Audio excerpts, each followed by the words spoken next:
गिलगित बल्तिस्तान का जो GB2 का इलेक्शन हुआ नवंबर 2020 में, इसने आप सब ने इस चीज़ को देखा कि ये पूरे गिलगित बल्तिस्तान के अंदर जो एक माहौल बना रहा है इस इलेक्शन के हवाले से, तो अल्टीमेटली हम अपनी दादरसी के लिए हम एज ए जमात भी और हफीज़ुर रहमान साहब की तरफ से मेरे साथ जाहिद अली बेग साहब, हमारी पूरी लीगल टीम जो है, हमने उसको चैलेंज किया उसके नताइज को, और हमने दो बुनियादों पे उसको चैलेंज किया था। हमने एक बात ये कही थी कि जो सेक्शन 93 है इलेक्शन एक्ट का, जिसमें पोस्टल बैलेट पेपर्स इशू करने का कौन उसका इंटाइटल्ड है, किसको इशू होंगे और किस तरह से रिटर्निंग ऑफिसर उसको काउंट में शामिल करेगा, हमने उसको चैलेंज किया उसकी वैलिडिटी को। और यहाँ बड़ी एक मज़े की बात यह है कि जो हमारा एक एग्रीमेंट हुआ था फतहुल्लाह साहब का, जमील साहब का और हमारा रिटर्निंग ऑफिसर के ऑफिस में, कि तमाम पोस्टल बैलेट पेपर जिनकी तादाद 1708 से ज़ायद है, उनकी फॉरेंसिक और कंसर्न डिपार्टमेंट से वेरिफिकेशन के बाद रिज़ल्ट इशू किया जाए।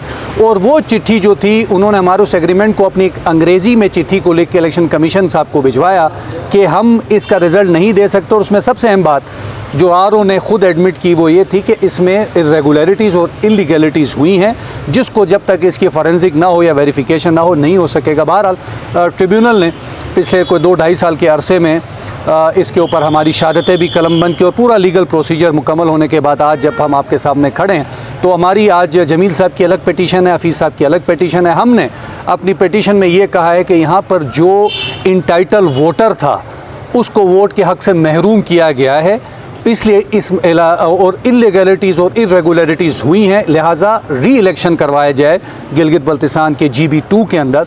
जबकि जमील साहब की पिटीशन में उन्होंने मांगा है कि मुझे रिटर्न कैंडिडेट डिक्लेयर किया जाए। आज जो बहस हुई और इसमें आज जमील साहब के आर्गूमेंट्स कंप्लीट हो गए, हमारे भी बहस कंप्लीट होगी। इलेक्शन कमीशन के वकला ने अपनी बात कर ली, फतहुल्लाह साहब के वकला ने बात कर ली है।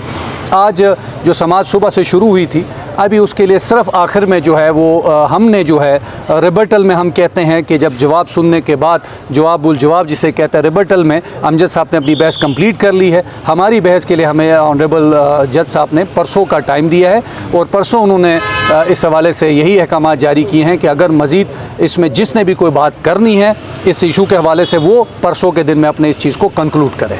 इस हवाले से कोई फैसला महफूज नहीं हुआ है? जी, फैसला महफूज नहीं हुआ। 12 के दिन इस पे बहस मुकम्मल हो गई। जमील साहब की बहस मुकम्मल हो गई है, हफीज़ साहब की बहस मुकम्मल होकर सिर्फ हमारी तरफ से जो रिबटल है, जो इलेक्शन कमीशन या फतहुल्लाह साहब के वकला ने दलाइल दी हैं, उसके जवाब में हमने जो अपने दलाइल देने हैं वो इंशाल्लाह हम 12 तारीख को पेश करेंगे। 12 को क्यों, कल क्यों नहीं? कल छुट्टी है।